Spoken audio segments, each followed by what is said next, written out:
Hello everybody, this is Stuart Wilde. Welcome to the audio version of the Little Money Bible. Introduction. We live in challenging times. Markets have become more volatile. Governments are ever more regulatory and grasping over their citizens' wealth. It's time to review the laws of money. In such changing conditions, it's easy to lose sight of the fact that we live in a very abundant world, that the laws of money and flow are eternal and natural, that nothing has really changed. Abundance is our birthright. Here in this little book, I will reiterate the main laws and principles from my other books on abundance. The trick to money is having some, and life was never meant to be a struggle, and encapsulate them for a fast and easy listen. These are the laws of money. They serve to remind us how to align effortlessly with flow and abundance. Money is energy. Your life is energy. You are a physical body, a personality formed from a collection of memories.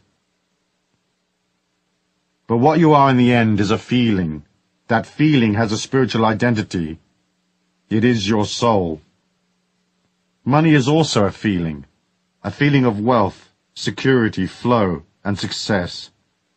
Sometimes money can be a feeling of importance and specialness, a feeling of power. Throughout history, philosophers and great religious leaders have taught that there is a divine abundance which ebbs and flows through our lives, as the seasons do. We are loved and provided for. Money is just a symbol of the infinite goodness, the compassion that gave us life. We intrinsically know how to manage on the physical plane.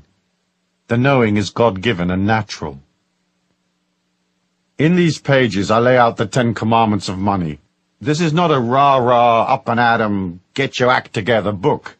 Instead, we look at the psychological aspects of aligning to money.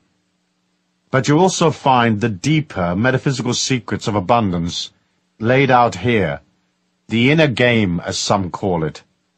They are the subtleties known only to some, subtleties usually overlooked because they're not immediately obvious. We each have to search within to comprehend the ebb and flow of money in our lives. It's one of the great spiritual lessons of the earth plane, as are physical balance, love and compassion, interpersonal relationships, and the other experiences we collect in life. Money is important. First, because obviously we have to eat. Second, because as divine spirits, we get a free body, and we're spiritually required to take that body around the earth plane to collect life's experiences. Mobility is important. It grants you the wherewithal to delve deep within yourself, to pull out your true power. From that personal power flows all the money that you'll ever need. At the end of your life, with all its triumphs and all its beauty, you're just a collection of memories you managed to acquire. Those memories make up your spiritual identity, your soul, expressed as a sacred, infinite feeling. And that composite feeling, the story of your life, is the real you. It's eternal, for within it is the divine spark of God. Over the centuries, money has gotten a bad rap. It has been associated with corruption and the misuse of power. The perception grew that somehow the rich deprived the poor, and that if you became wealthy, you disconnected yourself from love, goodness, and the God force. This is not necessarily so. I genuinely believe you can be rich and spiritual, and that with your abundance you can create love and compassion, using your wealth to help others strengthen themselves so that they might also accumulate money. Each one spreading his or her wealth around so that everyone can collect the experiences they need to become proficient in life's ways, to become fully transcendent and wise. In John Randolph Price's wonderful little volume, The Abundance Book, he cleverly reminds us that all the philosophies and religious systems of the ancients included the concept of self-sufficiency, that the ideas of harmony, peace, and abundance are common to all cultures. Price quotes 9 excerpts from the Bible, abundance affirmations such as, "Beloved, I wish above all things that thou mayest prosper," and "Thou shalt remember the Lord thy God, for it is he that giveth thee the power to get wealth." Most of us don't remember these. We only remember, "Money is the root of all evil." But the actual quotation is, "The love of money is the root of all evil." Money of itself is a symbol of appreciation, a gesture of goodwill and compassion. It's only the negative emotions around money that are evil: greed, avarice, an obsession with power, and so on. Money is neutral. It's only a solidified form of energy, light. And light, of course, is also neutral. It can illuminate a church or cast shadows in a torture chamber. In the early Christian era, the church sought to control people. The ideas of self-sufficiency and the oneness of all things was edited out of the scriptures and religious teachings. Self-empowerment and independence were considered threats to religious authority and the feudal control of common people. But times have changed. Price points out in his booklet that the transcendental movement has, in the period of just over 100 years or so, reclaimed the concept of abundance, harmony, and the oneness of life. It began with Ralph Waldo Emerson and the early Theosophists, and then on via Mary Baker Eddy, the founder of Christian Science, and those who formed the New Thought movement, each one helping to re-establish the spirituality of self-empowerment. John Randolph Price points out that the idea of spiritual empowerment of the individual was carried from tentative beginnings to a greater and greater acceptance, finally emerging as a great spiritual light. This has been carried through the decades into this century via important teachers like Charles and Myrtle Fillmore, Unity, Nona Brooks, Divine Science, and of course Ernest Holmes, Religious Science. It was these courageous forerunners who allowed the new age of enlightenment to take hold and new thought to pervade our modern societies. The ideas of self-sufficiency, abundance, and enlightenment are no longer threatening to many. People now realize that they are responsible for their own empowerment. They see that taking responsibility is a spiritual act.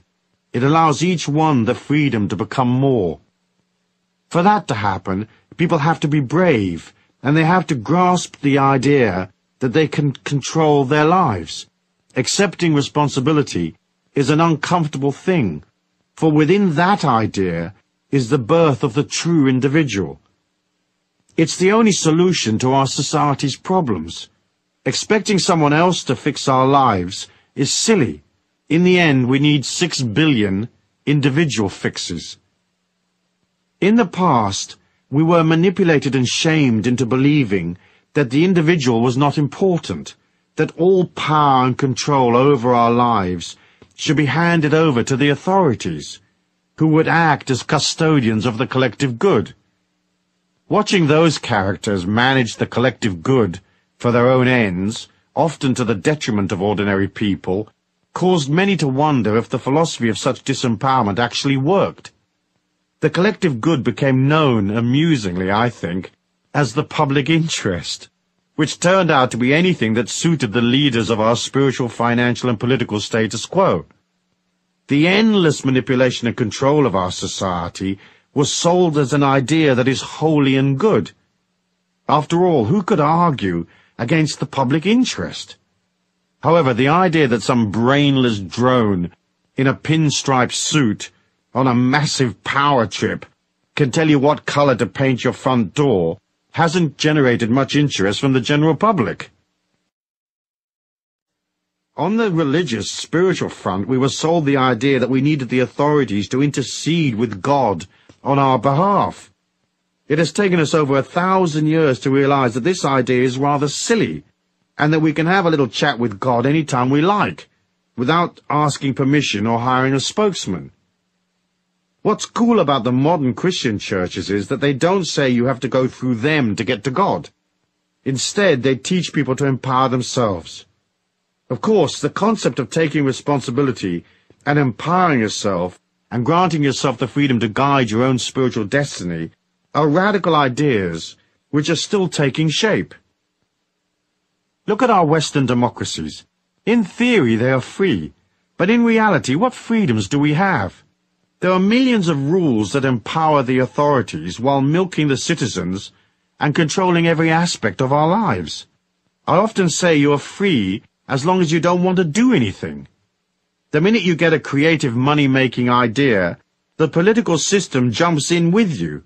In true mafia style, they become your silent partners. You get the work and the risk, and they effortlessly get a large chunk of the reward while placing 100 hurdles in your way. In Europe, where institutional control was invented for the most part, self-empowerment still isn't considered cool. The idea that you might want to make money, become abundant, and direct your life is still regarded as brutal, egotistical, and rather nasty. Anyone headed in such a direction will have to plow through endless negative waves of antagonistic opinion. They will have to be brave and face the manipulators, who heap shame and ridicule on anyone who seeks to break out of the straitjacket of the old mindset. Still, we haven't lost heart. Our time has come, and the rules of money are simple. It's not too hard to quietly thread your way through the morass of nonsense, to still make it and become free. Millions of energetic people have done it, in spite of the system. The new idea is here. Control is very old-fashioned, and our societies will gradually change as people come to see that the old system just doesn't work. I think the pioneer spirit of the Americans has allowed them to embrace the idea of individuality more readily. People there are more free. They're not so tied to the memory of ancient feudal systems. As a result, the new thought has gained ground in America, and individuals can strive for abundance, liberty, and mobility without feeling bad about it. People want to be free. They want to experience life to the full, without having to subjugate themselves to restrictive institutional controls. It stands to reason. Yet even in America, a push-pull process has been going on for 50 years between the old-style forces of control and the new ideas that seek to liberate. The advantage Americans have is that they aren't subjected to the shame inflicted on ordinary Europeans who seek self-empowerment and wealth.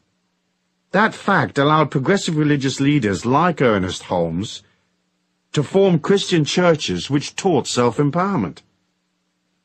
These progressive modern churches have radically changed the old ideas. They, more than anything else, have given birth to the Age of Enlightenment. Chuck in the hippies, flower power, and the New Age movement, and suddenly great swathes of the population are thinking differently. Each one is pushing up against the thought police, those who seek to disempower and impoverish us while controlling, marginalizing, and ridiculing alternative ideas.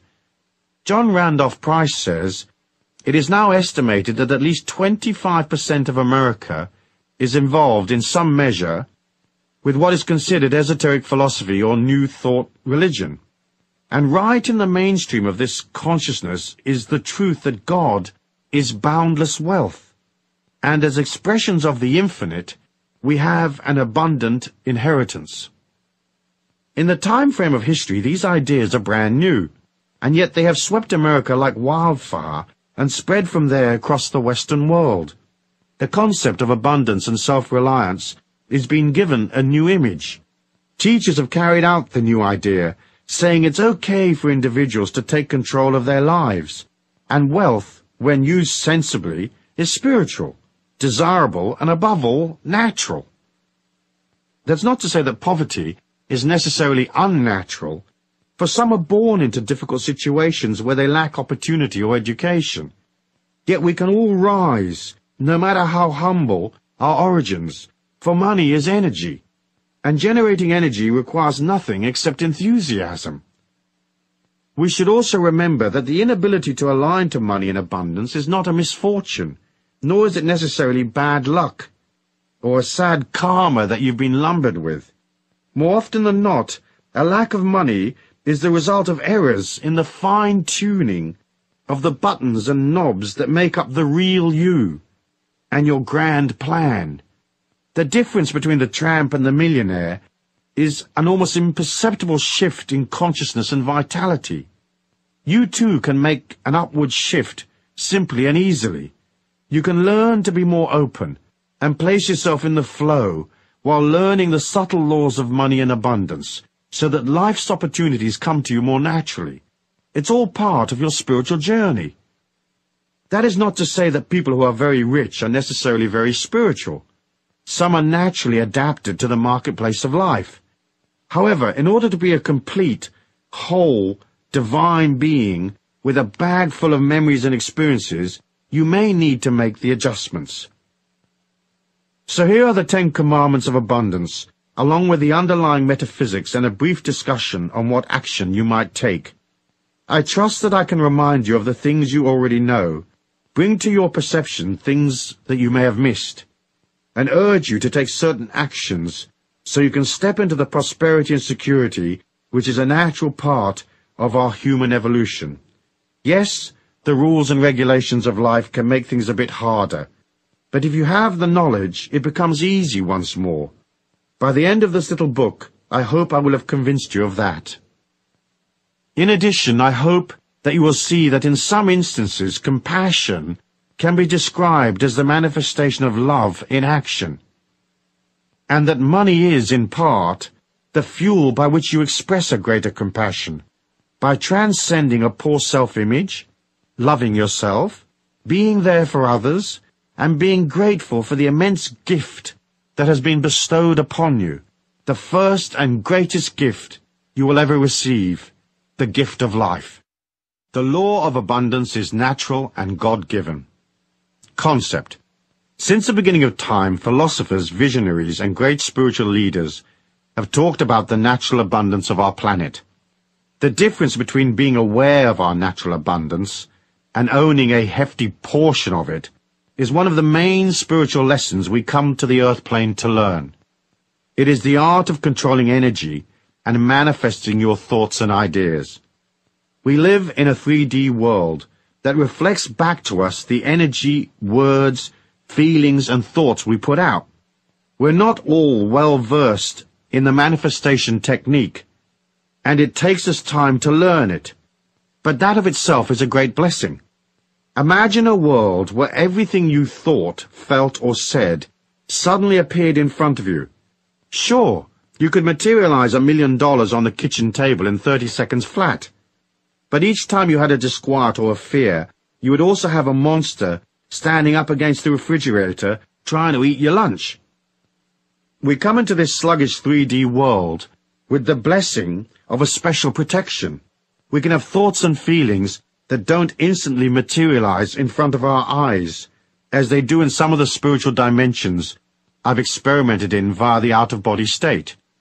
So the fact that you can't just materialize money may seem a hindrance, but it's also a part of a greater protection, which allows you to learn the art of manifestation without getting hurt in the process. It isn't hard to see the abundance of our planet. You only have to look at the fruit trees in the fall, the lushness of life. We know that money is not rare, and that abundance is natural. Buckminster Fuller calculated that if all the wealth of the world were divided equally among its citizens, each and every one of us would be a millionaire. It's natural, therefore, for everybody to be abundant. Our natural state is rich.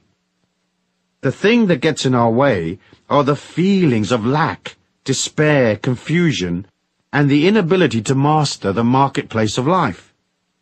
More often than not, we get in our own way by placing in our thinking obstacles, detrimental ideas, and strange resentments that we have to clamber over to get to the honeypot. I'm sure by the end of this book we will have sorted that out, and you'll remember what you already know, namely that life is energy, money is energy, and there's plenty of both. Start by reminding yourself that there's loads and loads of money around. Perhaps it sounds a bit silly, but you ought to begin every day by telling yourself there is no shortage of money. In fact, there are untold trillions of dollars, yen, pounds, D-marks, and so on swishing about, more than you could ever spend. It's vital to understand that, and to remember that there are millions of millionaires. Lovely, rich people to whom you can sell ideas, products, energy, and so become a millionaire yourself. We've been programmed by the system to believe that there are shortages and lack, and that uncertainty is normal. It is not. The idea is a psychological racket designed to control people and keep them in line by making them fearful. Don't buy it. Most people suffering from a limited mindset have no comprehension of just how much money there actually is available to anyone with the will to step up and collect. Look at the ancient holy books. You will see they are full of hope and positive expectancy and abundant affirmations. In the Bible, for example, the words of Jesus are abundant. He lived in abundant times. There's no place in the Bible which says that Jesus wasn't making ends meet, even though Joseph and Mary were supposedly poor at the time of his birth. However, because we're taught a fear of power, it is naturally assumed that somehow money is evil, that rich people are dishonest and crooked, and that they feed upon little people. While the economic forces of our planet are certainly stacked in favor of the big institutions and governments, there's nothing stopping each one of us from gathering our fair share. It's hard to align to money if you think it's evil and nasty. But once you come to understand that money is neutral, that abundance is natural and spiritual, it's easy to see that having money does not necessarily deprive someone else. Many of the greatest teachers have given credence to this idea, that abundance is spiritual, and that it is your feelings and your thoughts that create the abundance for you. In fact, if you're wealthy, more often than not, you will be disposing of your money commercially and charitably, supporting people around you, and adding to the overall velocity and flow of wealth. As I said elsewhere in my writings, there are trillions of dollars zipping about electronically on any given day. Those electronic signals are literally passing through your body right now, as are all the TV and radio signals that are in your local area. If you stop and think about the millions flowing through your hands right now, imagine making a slight flick of the wrist in order to halt some of that loot in transit, so it sticks in the palm of your hand. A flick of the mind is faster than a flick of the wrist. Money is good. Greed is not good. However, there's no reason why you can't be very rich, stinking rich in fact, and still be extremely spiritual and a wonderfully generous person, aligned to the God force, with a huge heart and compassion for everyone you meet. Metaphysics. One of the inner concepts we have to grasp early on is that the whole of our reality exists in a wave-particle duality. I'm going to deal with this idea in detail in law number 5, but I'd like to mention it here in passing, as it is a key factor in understanding why some people are rich and others aren't.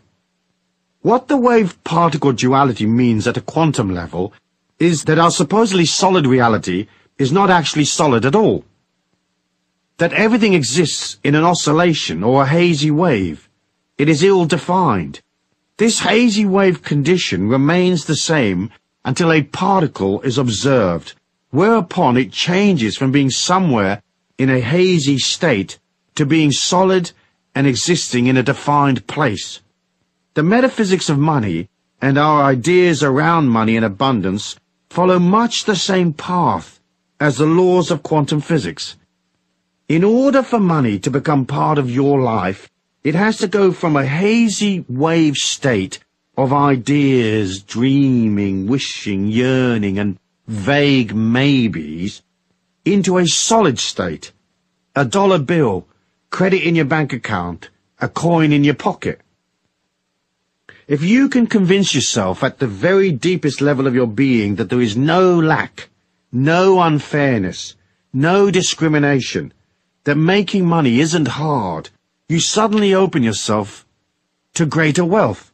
This is because you've collapsed your self-denial, your aversions and resentments, and you've flipped from the insecure, hazy wave state that says, "Where's the rent coming from?" to the solid particle state. Suddenly you know it's coming, 'cause the check's in your hand. In collapsing your hazy wave money dysfunction, you open yourself to endless points of abundance. This simple click of the mind opens the door metaphysically. Remember, all points of abundance, points in our 3D reality where money is actually delivered, where transactions take place, are solid particle states, not hazy waves. So to make the manifestation process work for us, we have to put aside all our hazy wave ideas of lack. We have to become centered and aligned to the solid symbols of abundance.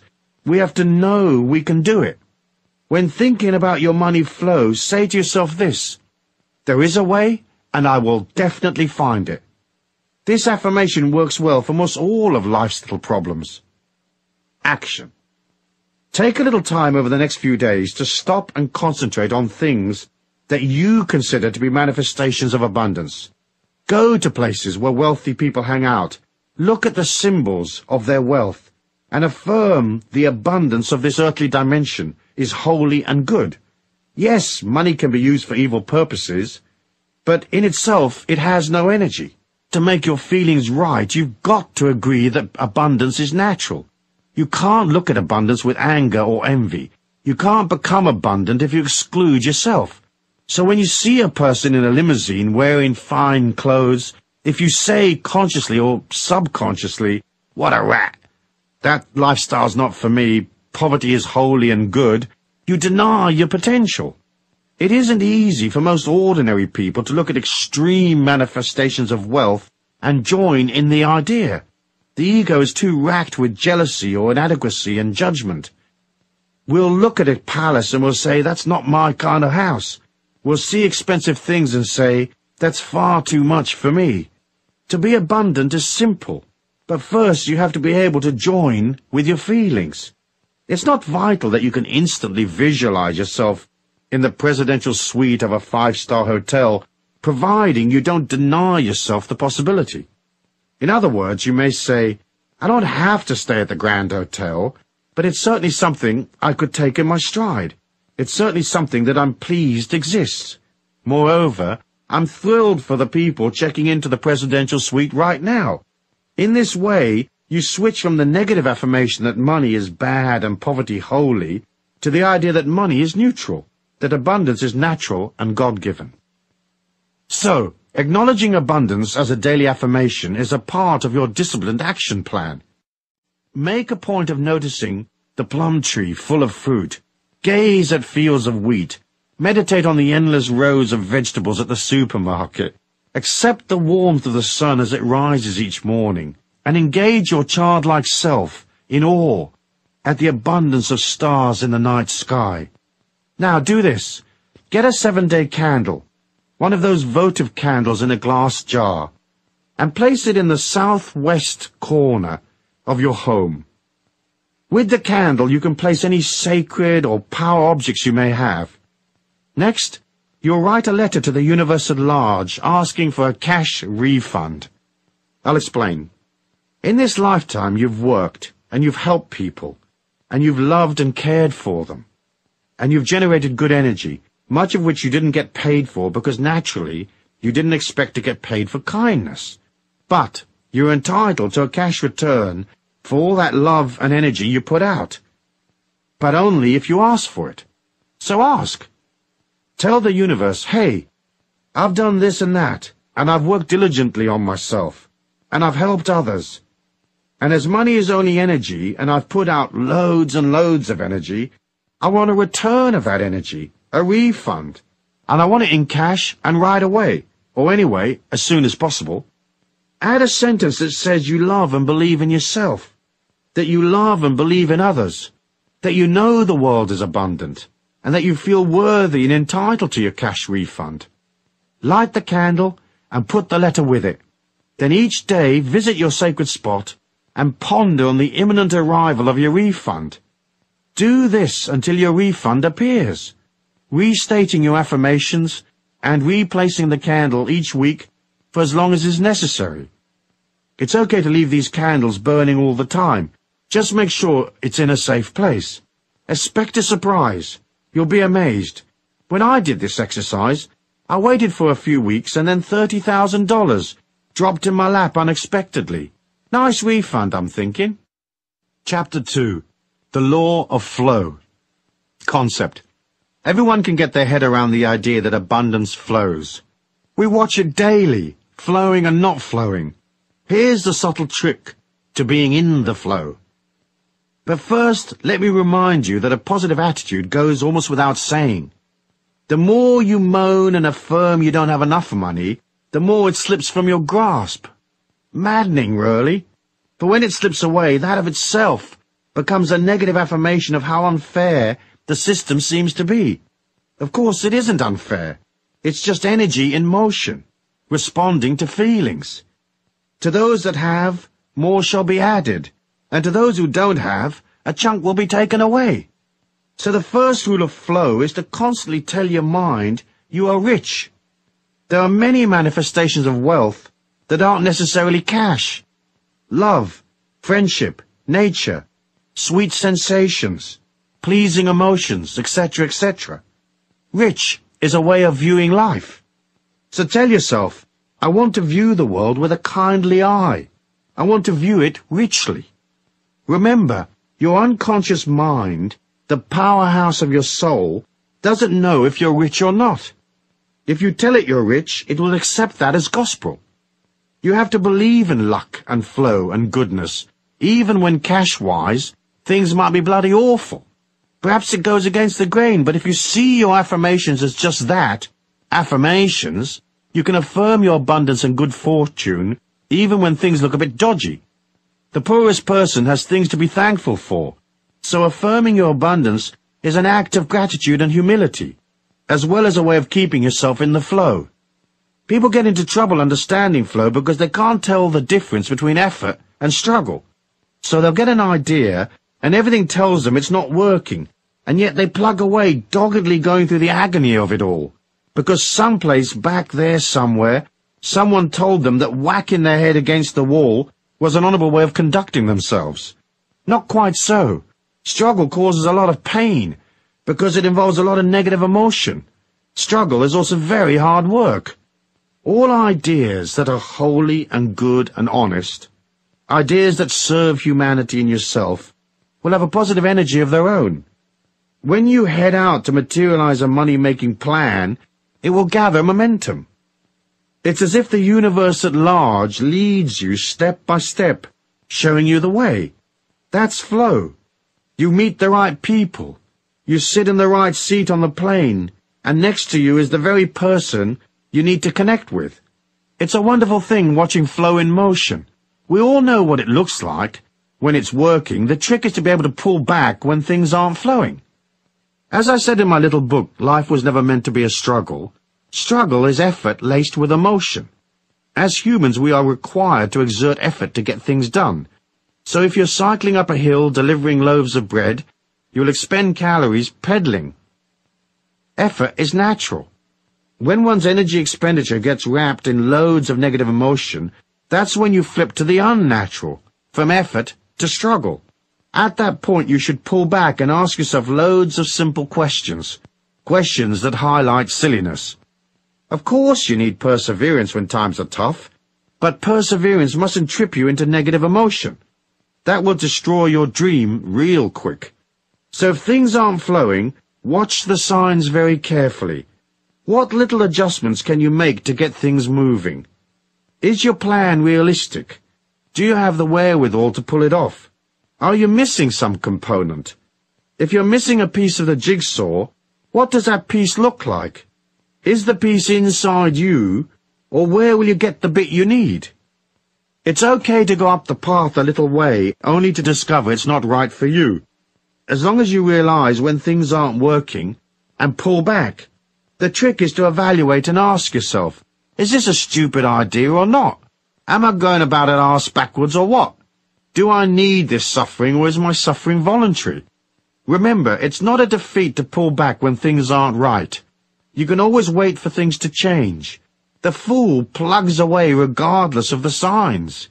If you are aware, you'll pull back, or perhaps continue slowly forward, watching carefully, making adjustments as you go.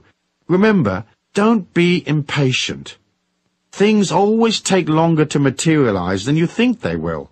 That's because our minds can move faster than the 3D reality in which we all exist. Also, it's okay to make mistakes. It's okay to fail sometimes. See these as mini seminars you attend to teach you the tricks of life. Of course, the main trick is to be flexible and easygoing and light-hearted, and to learn, learn, learn. Life's a seminar. We learn by stuffing it up. So be kind to yourself. Although flow often seems a form of magic, it actually stems initially from order and planning. It's much easier to experience a great good fortune when you're organized and ready and able to receive the abundance due to you. So ask yourself, am I ready? If someone shows up right now with my special opportunity, can I respond? Am I flexible? Can I move and go in an instant? Flow is energy in motion, so you have to become the embodiment of energy in motion, i.e. flexible, fluid, and fast on your feet. In passing, let's look at risk and reward. To make money, you will have to take risks, even if it's just your time on the line. The key to risk-taking is knowledge. For example, gambling is betting on an unknown outcome. Investing is betting on known possibilities. The difference is knowledge and the quality of your information. So when the amateur blackjack player is pitching his money on the run of the cards, he's gambling. But the professional card player has knowledge and additional information. He can count cards as they come past and make informed decisions about what is to happen next. He's not gambling. He's investing his money in a planned and reasonable way on what might seem to others a random outcome. His knowledge and ability change the random nature of the game into one of near certainty. He is not struggling, he's working, just as the croupier and cocktail waitress are working. So struggle can be avoided by collecting information, lots of it, learning and watching and topping up on your game of life. Moving through life with ability and knowledge, you go from gambling on life to investing in life. We all have to accept risk. Crossing the street is a risk, just one we're used to. The trick is to have enough information so that you're betting on outcomes that are almost certain. When the outcome isn't certain, you ought to design your involvement to ensure there's an easy and inexpensive escape route. Remember, as I've said before elsewhere, never go into anything without figuring out where the exit is. Never commit until you have to, and not until you have enough information. Try to make sure there's a back door to whatever commitment you make, unless, of course, you're very, very sure of your involvement.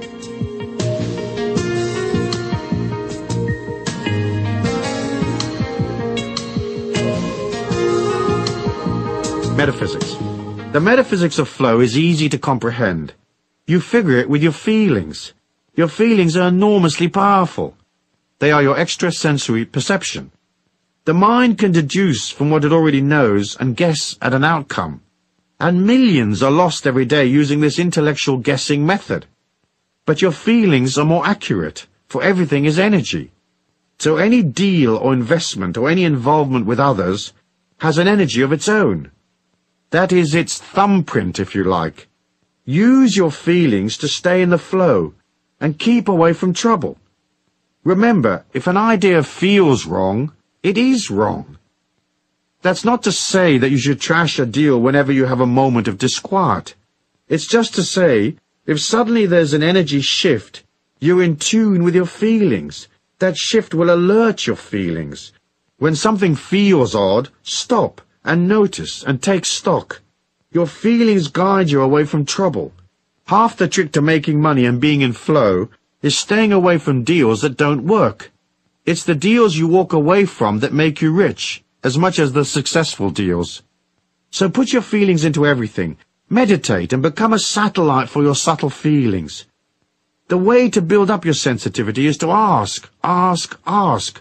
Constantly refer back to your feelings to confirm your direction.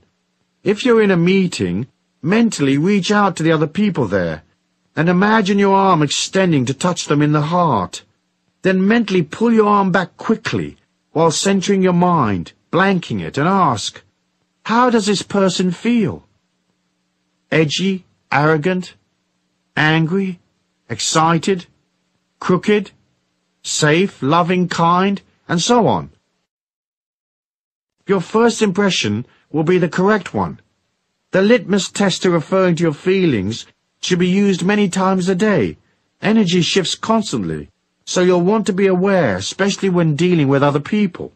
How does this situation or person feel right now? How is it different from the way it felt last time I checked in?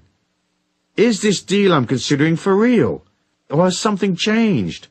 What's the upside? What's the downside? Is the downside far greater than the upside?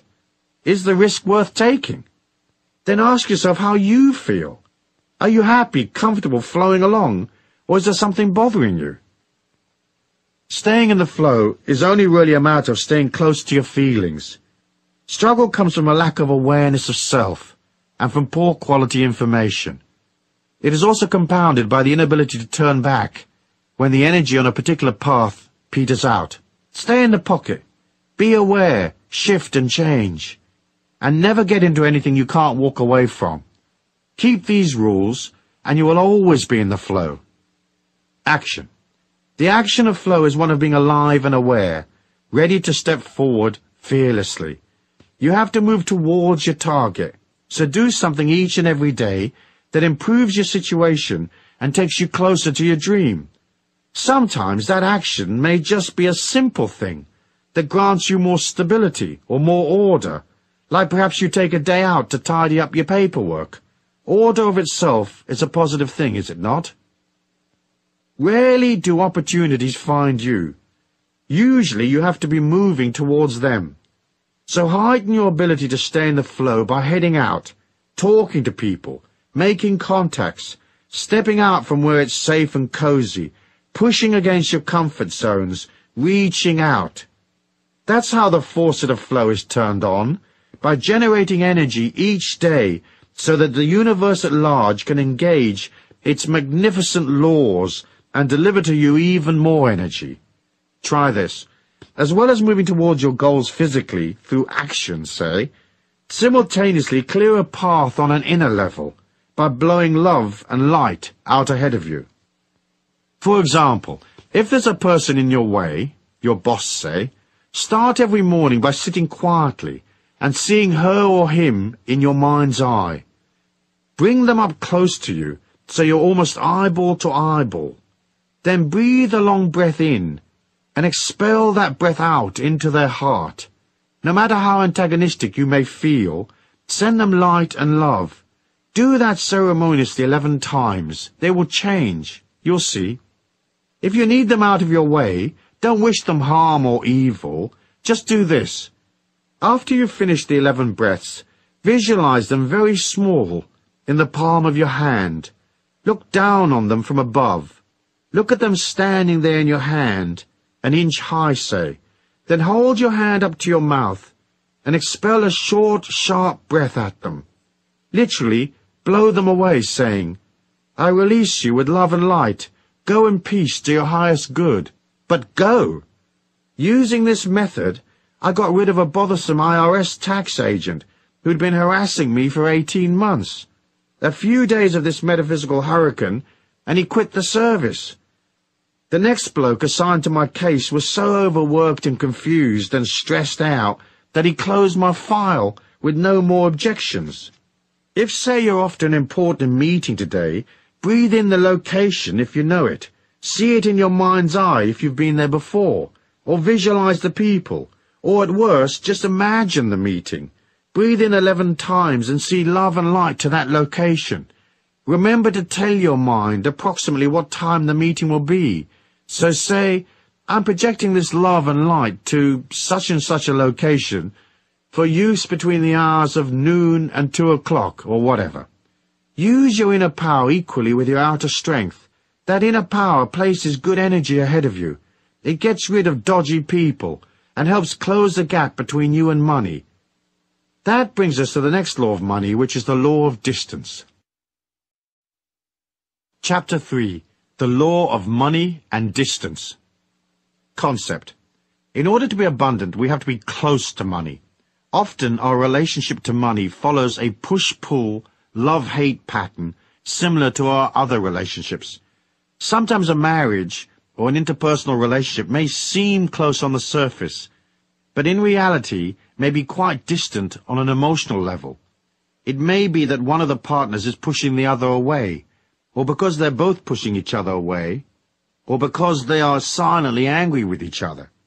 You have to look at the distance between you and money. Are you close to it and pulling it to you, or are you distanced from it and pushing it away? Naturally, the closer you are to money, the more likely you are to receive plenty of it. The law of distance breaks out into 3 distinct categories: emotional, intellectual, and physical distance. Let's talk about emotional distance first.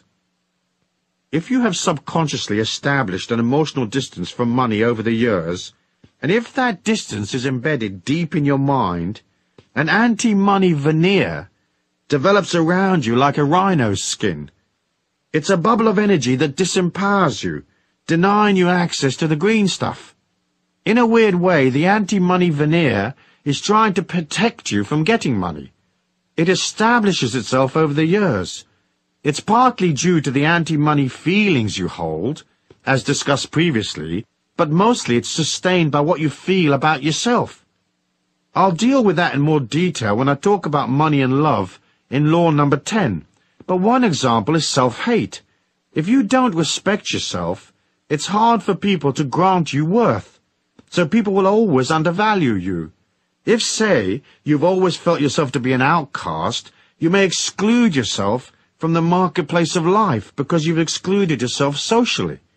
You may find you're always too late for the real money. You just missed the boat because your energy isn't inclusive enough.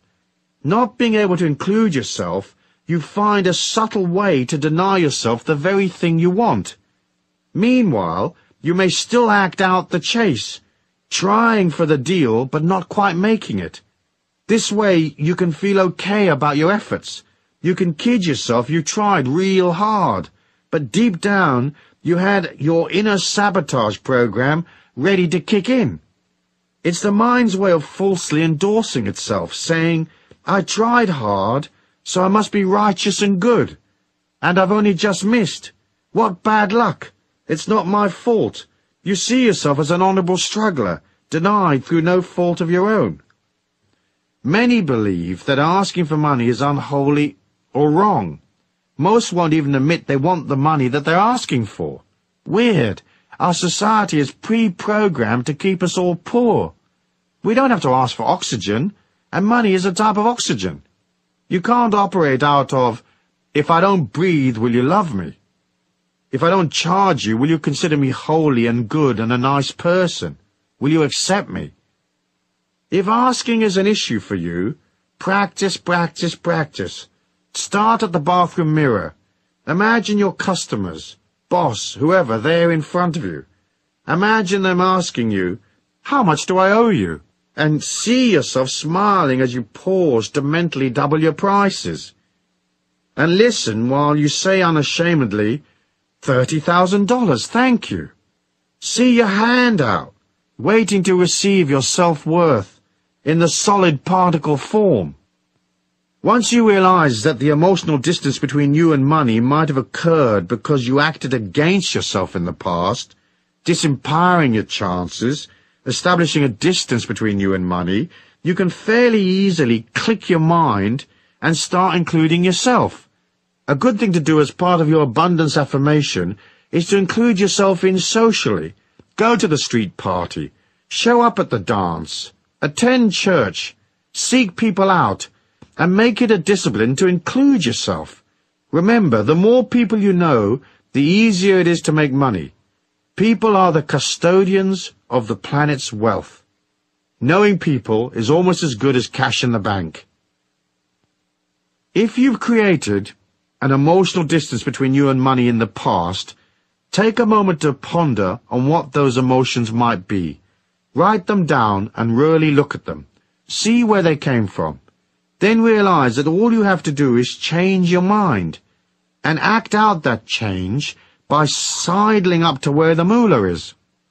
At the same time, you have to work on how the bubble of anti-money protection built up around you. Some of it is shame, as I said, but most of it is suppressed anger. Once you identify what feelings you've suppressed, you can start owning them. Once you realize you're angry, you can release it. Whack the cushions with a bat. Rant and scream and shout. Release the anger, saying, I'm angry because I'm not getting paid as much as I'm really worth. Let it go. You can change the situation later and put up your prices, but first you must release the emotion. You can't get a pay rise when you're angry. People will react to the negative energy and will resist you. They'll perceive consciously or subliminally that you don't love yourself. So why should they acknowledge you? They may even try to cut your money because they see you are devaluing yourself. Write down on a scrap of paper what it is that irritates you or frustrates you, the things that make you angry about money and the way it flows into your life. If you perceive that a certain person is blocking your access to money, include them on your list. Try to be honest with yourself. Telling yourself little fibs and being covert with yourself is partly how you establish the distance in the first place. Truth may be uncomfortable in the short term, but it's preferable to the long-term frustration, anger, and struggle that comes from a lack of awareness, especially if you have to sustain a lot of half-truths or lies. Say, for example, you tell yourself you're working hard, but you know that you're mostly doing busy work and avoiding the difficult stuff, and that you're loading up in actions that look good but get you nothing. If this is so, you might get very pissed off by your lack of results, without being aware that you're acting as a terrorist against yourself, sabotaging your bottom line. Once you're honest, you can make adjustments. If, say, you've kidded yourself you're brilliant at what you do, when in fact your performance is sloppy and inferior, it limits your ability to get to the truth and really improve. Usually you'll claim that your lack is because of some outside force, luck or whatever. Most people you meet are fairly useless at what they do. You know that because you see it every day. Now this sloppiness of attitude, this laziness and lack of effort does not necessarily apply to you, but we can all evaluate and improve, can we not? On the other hand, you might have created an emotional distance between you and money because you've capped what you will give. So you might eke out your energy, limiting what you will provide or do for others, while expecting the universe at large to dollop great quantities of goodness upon you effortlessly. You have to be ready to serve and to give. You don't have to give money away necessarily, especially if you don't have much, but you do have to give of your heart. You have to be emotionally generous and willing and open, and not tight-assed and closed. If you expect the universe at large to increase your income 10 times, it's hard for that to happen if your heart is closed and you are no bigger as a person than you were before. It's simple to comprehend. Big heart, big money. Little heart, little money. And lots of rip-offs and missed opportunities. Deals that go sour, ad infinitum. Easy peasy lemon squeezy, anyone can work that out. So closing the emotional distance means opening your heart, going past your resistance, stepping up to bat, and including yourself in the process of life.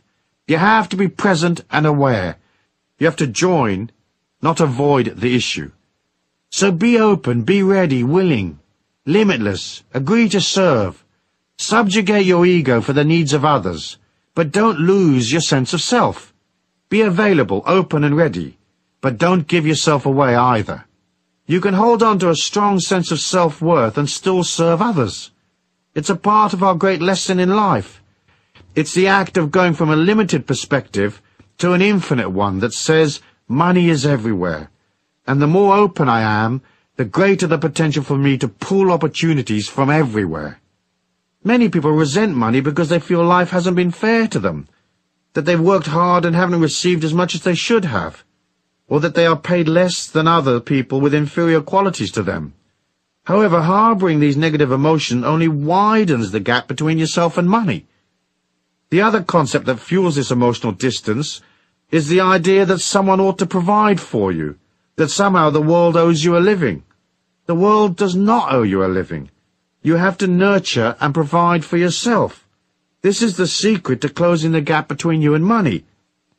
Rather than blaming others, projecting your disquiet and lack, or your anger about money onto other people, begin to own your feelings. The intellectual distance between us and money usually results from a lack of understanding or knowledge. Sometimes we just don't know enough about what we're trying to achieve, or we're not well versed in the conditions of the marketplace, the ebb and flow of transactions.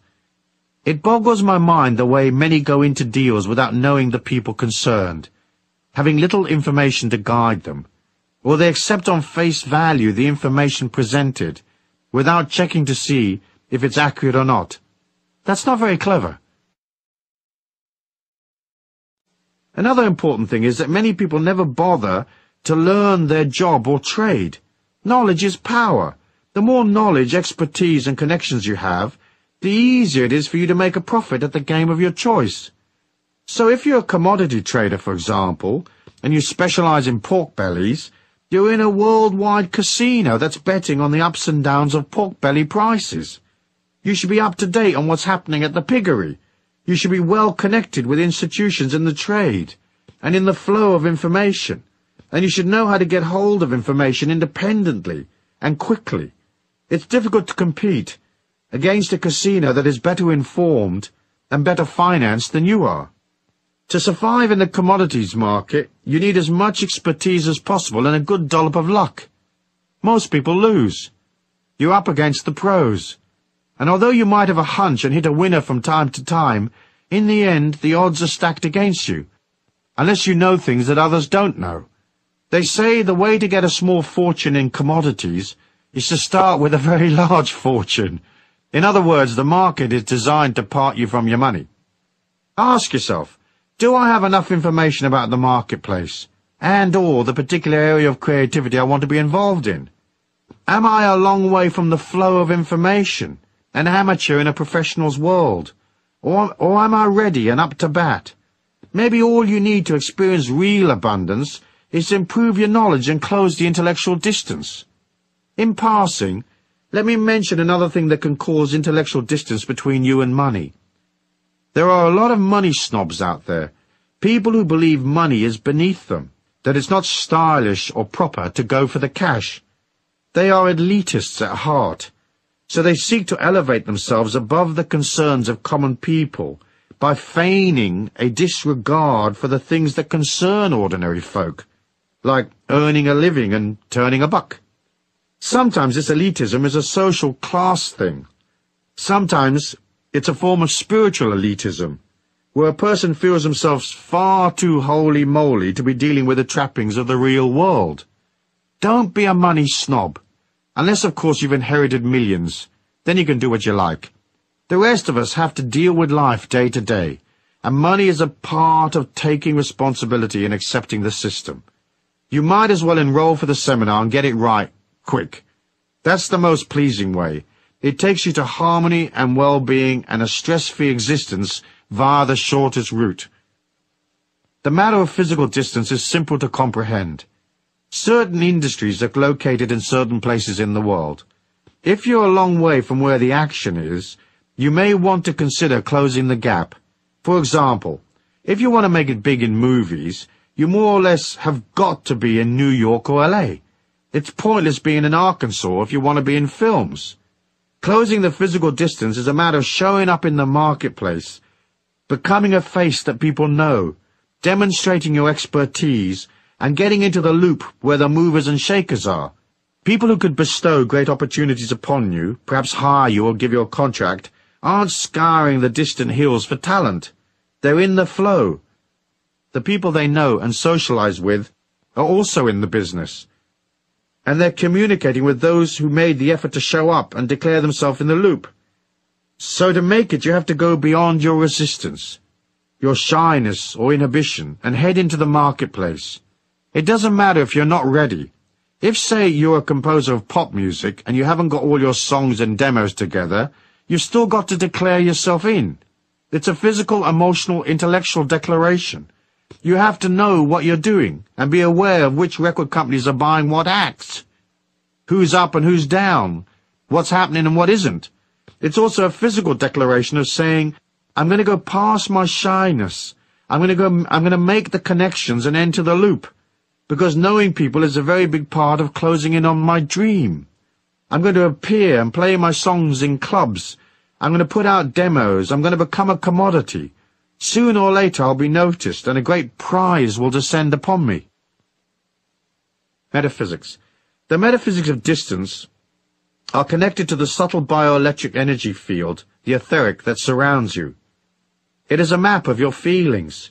When you are a long way from money, emotionally, intellectually, or physically, your subtle energy will lean forward towards the few money sources that you do have.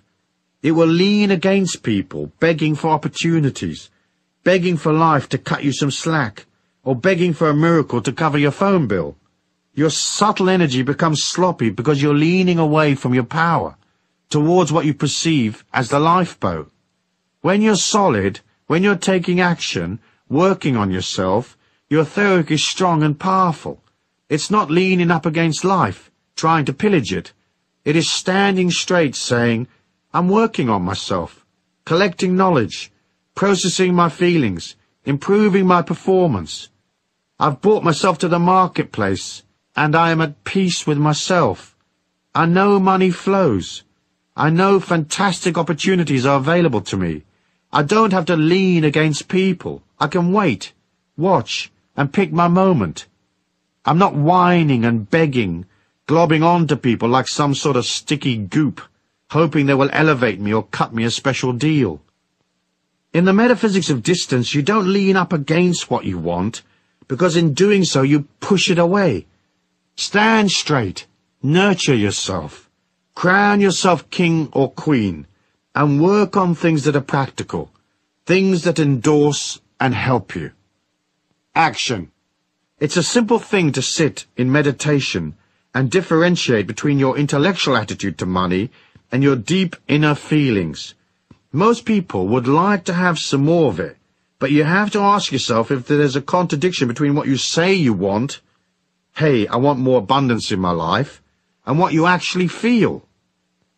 Closing the emotional distance is a matter of deciding or looking at what your deep inner core beliefs are about money.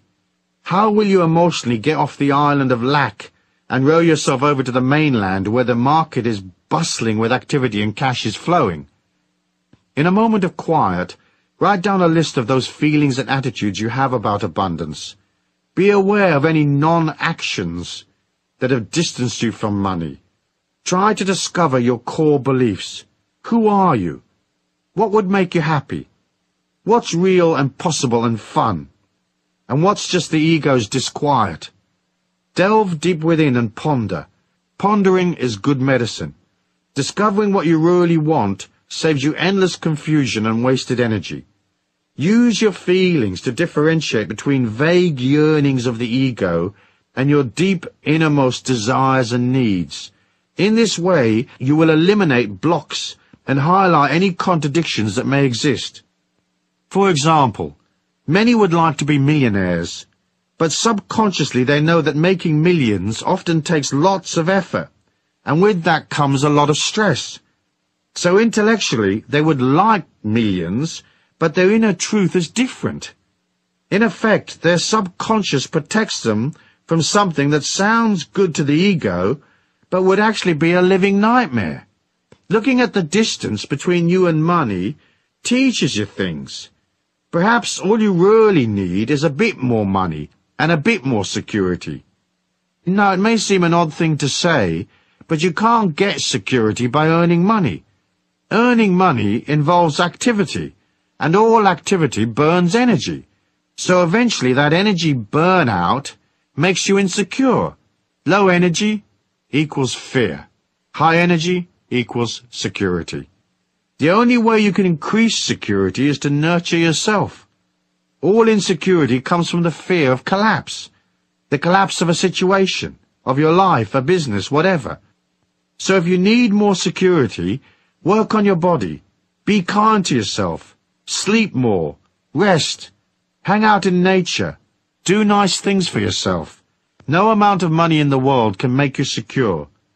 Of course you can combine hard work with self-care, but you have to work at it. I was having dinner with Deepak Chopra recently. He's a successful author and lecturer, constantly jetting around the world.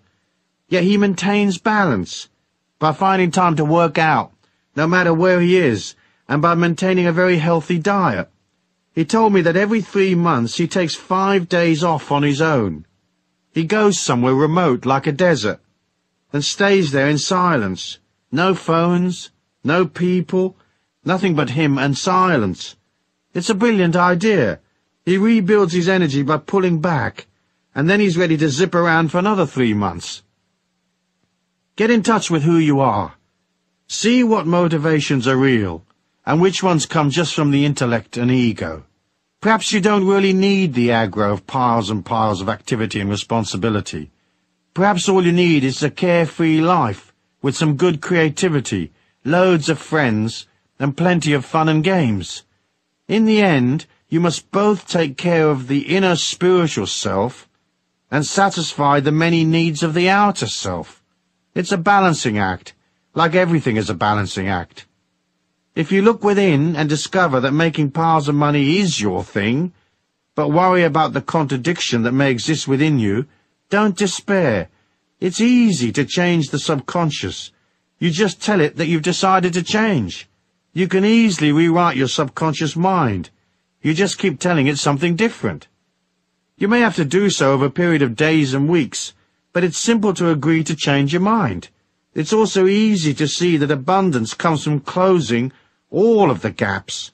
That idea of itself gives one a lot of hope and determination for the future.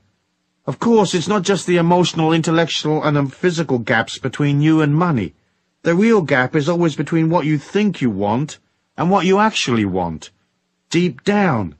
Once you arrive at the truth, deep within, you've come home spiritually. You've returned to the source, where your divinity exists. In there you will find the truth, the meaning of life, and you'll see what it is that you want to do, what you want to offer the world in this lifetime. It's there in the deepest recesses that you find your connection to all things.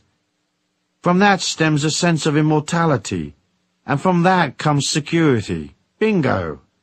Meanwhile, you could probably use more cash, so as a part of your action plan, do this. Get your checkbook out and write yourself a nice fat check, payable to you and post-dated. Then pin it up on your fridge or bulletin board and look at it from time to time. A friend of mine who opened a shop wrote herself a check for 10 million Australian dollars and post-dated it 5 years. Her shops did well, and she probably had a few million when a company proposed that she franchise her stores. The deal was worth about 7 million. The franchise deal came in with just a few days of the 5 years left. In the end, she decided that she was into creativity, not accountants and lawyers and all the stress that comes with a deal like that. So she didn't follow through. But she was satisfied, though, because the universe did provide for her check to be made good, even though she didn't take the potential 7 million on offer, which would have given her a total of 10 million. I'm sure she'll get to her 10 million in the end. She'll just go about it in a less stressful way, a way that suits her creativity. Chapter 4. The Spiritual Law of Supply and Demand. Concept. Money is important because it is a symbol of your mastery and comprehension of life's great journey. You don't have to become rich, but you do have to have your money trips under control.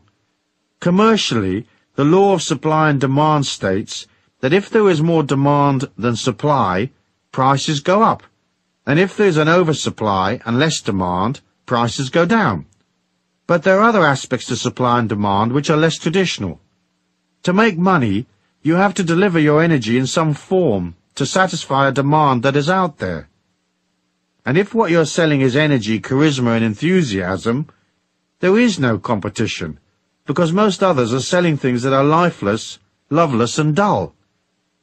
So your stuff, your service, your creativity, whatever, will always be different, unique, and desirable, because you will imbue it with energy, the God force, love, and caring. It will excite people and bring them to life. It will carry within it the energy of the part of you that joined, the aspect of you that celebrates life, laughs and is carefree, the part of you that honors humanity. It may just be a garden chair that you're selling, but your garden chair will radiate with light and love. It will be so lovely you could place it at the head of the round table, and no one would think it odd, as your chair is a beacon of light. Energy is easy to sell. Everyone is into it. It helps them feel special, looked after, and secure. Once you imbue your life, your products and so on, with energy, you will see that the law of supply and demand no longer applies. It only relates to the tick-tock world we see around us. It does not apply once you understand the trick of projecting energy into your money-making activities. To properly comprehend this idea, you first have to make a subtle ego shift in your mind. You have to switch from focusing on yourself, what do I need, who will supply my demands, what will I eat, who will give me the things I want, and you have to concentrate instead on the needs of others. This doesn't mean that you have to become a charity worker or disempower yourself financially. It's more a way of saying your needs will be met once you find a way of projecting energy and fulfilling somebody else's need. That is self-empowerment. Hoping someone will fix it for you is disempowerment, because a satisfactory outcome always lies beyond your control, subject to the whims of others. So switch your focus to, how will I fulfill somebody else's needs today, and get paid in the process? There is no way of making money on this planet other than by fulfilling people's needs. It's just an ego shift. First you concentrate on serving others, and in that way you serve yourself. There are more than 5 billion people on this planet, and every day of the week each one needs, say, 100 different things. There are trillions of demands that need satisfying. So rather than look at supply and demand from a position of insecurity and lack, you can see it from the other side of the coin. There is a perpetual oversupply of demand. If you can't give people one thing imbued with an energy that shines like crazy, you sure as hell can find something else they'll want. When you're selling energy, you're selling light, so your possibilities are infinite. What will you supply? The things that humans buy come in 3 categories. They buy services, knowledge, or products. Nothing else. You can raise your energy, you can change your consciousness, you can align to the divine abundance in all life, but when people are attracted to what you are, you have to have a knowledge, a service, or a product to sell them. Simple, really. By concentrating on what people need, you become abundant.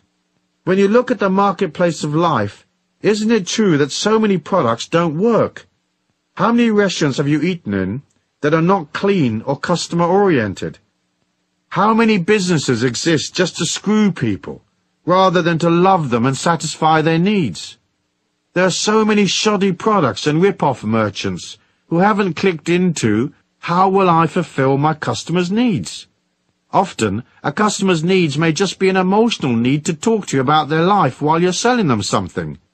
However, in order to get this supply and demand thing down right, you have to think in terms of energy, and you have to be clear what you will sell people.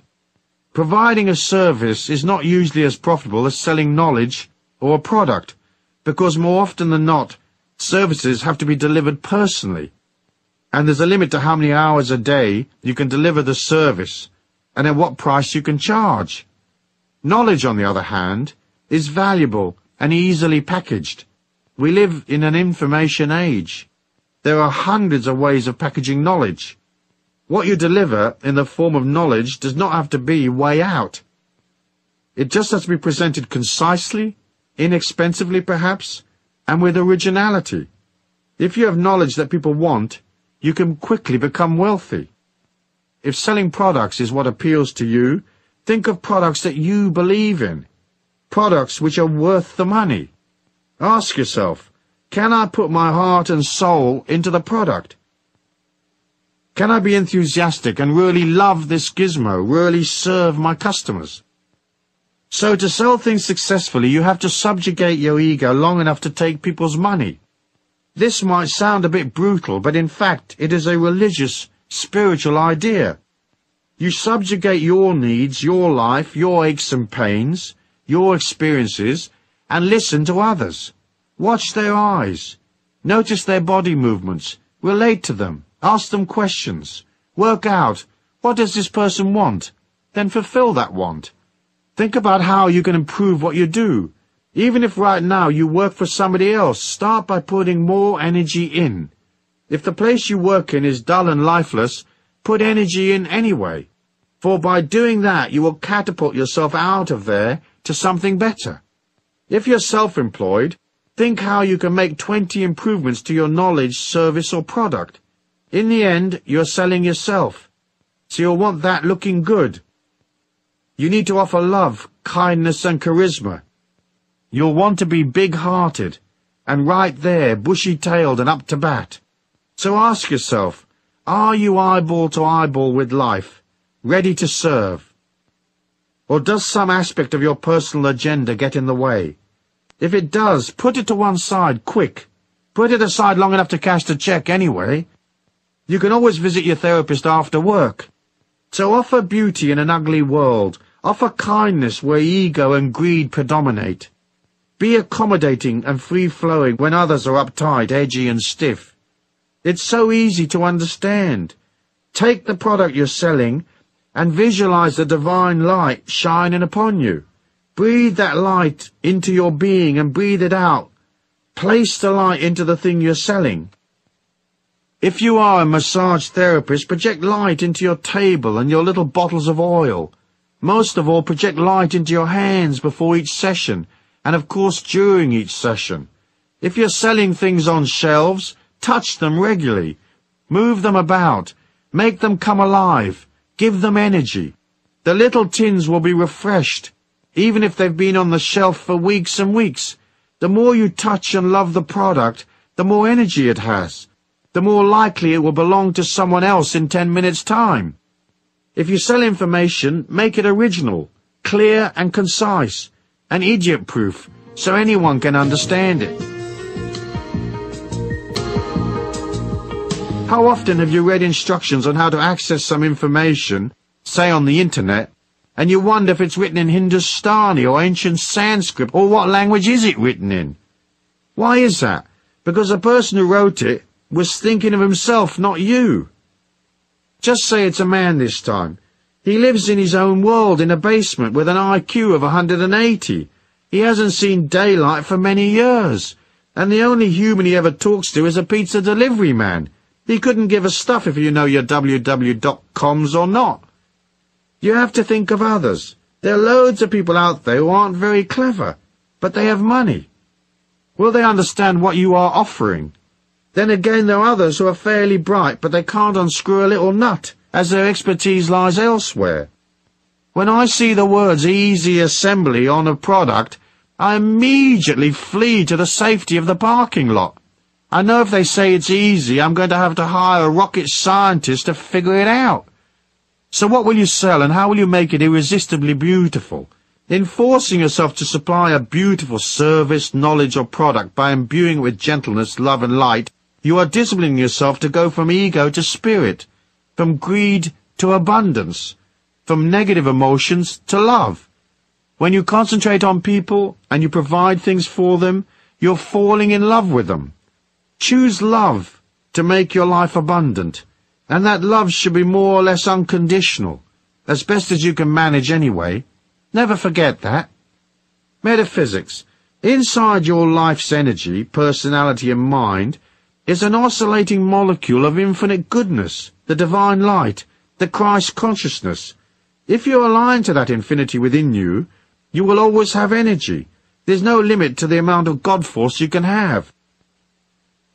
By concentrating on goodness, processing your shadow side, disciplining yourself beyond bad habits, and meditating on the light, you will become a light being.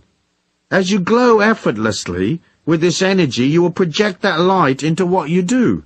So you may not only be selling apples that are nutritious and tasty to eat, but apples that come with a little bit of your God force energy. You never have to compete once you infuse yourself and what you do with light. So your apples will outsell everybody else's. It's a matter of calling the light into your life. Put energy in. Visualize light going into the service you provide. Put light into your CD, musical tape, or the book you're packaging your knowledge in. Feel the manuscript bathed in light, or feel your product to be a part of the God force, albeit a tiny manifestation of such goodness. Remember, you are a teacher. You are helping people, making them feel safer, taking them from fear to love, from ignorance to knowledge. You are hauling them with a bag of apples from restriction to freedom. By mentally pushing these ideas into what you do, you are projecting the light out from yourself, and you're offering God. People will buy God-like apples a long time before they buy an ordinary apple.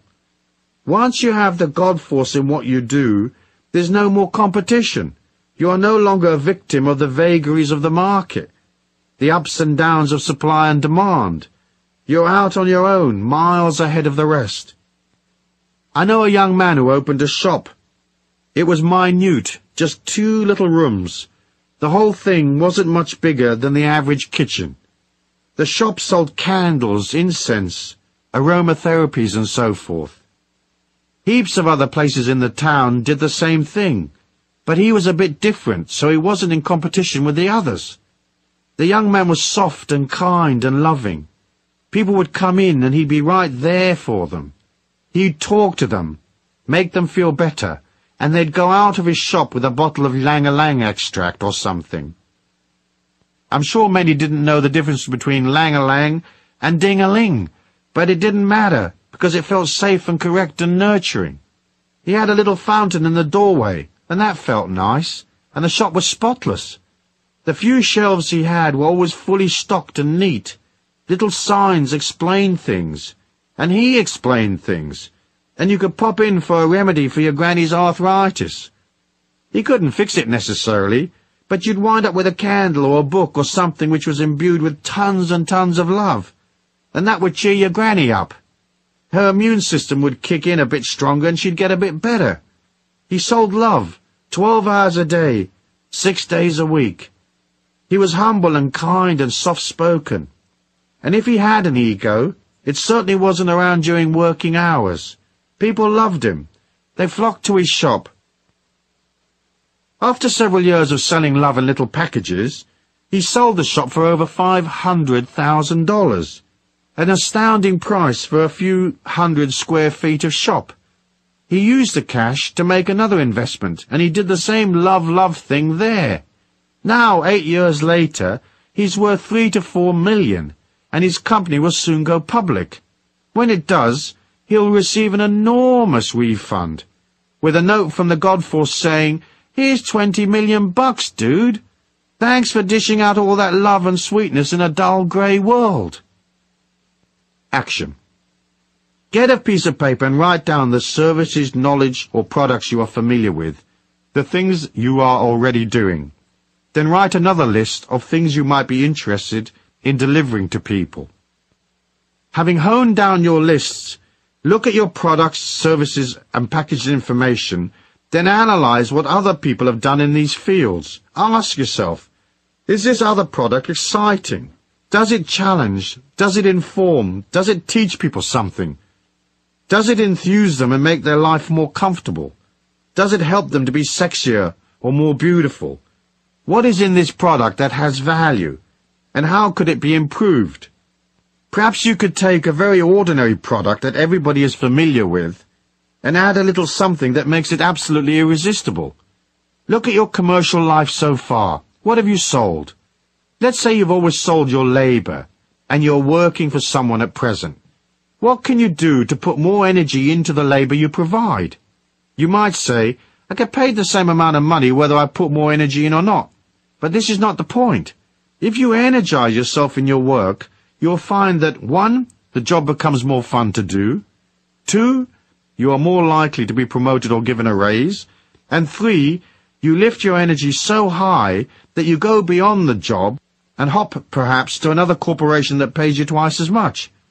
And you do this by arriving a little earlier, staying a little later, improving your efficiency, and making an effort to relate emotionally to the people around you. It's good to practice putting energy in right now, no matter how dull the current situation. Later in life, that energy will become cash in the bank, or abundance, or wonderfulness of one kind or another. Under the metaphysical laws of supply and demand, you should not limit how much you're going to put out. You don't have to let the world use you, but you have to give because you want to receive. To start by giving, give of your attention and concentration, give of your love, give of your energy. Don't destroy yourself with negative feelings towards other people. If you can't love them, be neutral.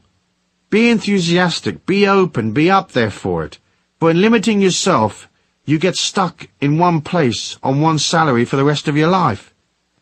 As you agree to give as part of your action plan, and as you begin to look at how you can improve your service, knowledge, or product, it will take you to the next step.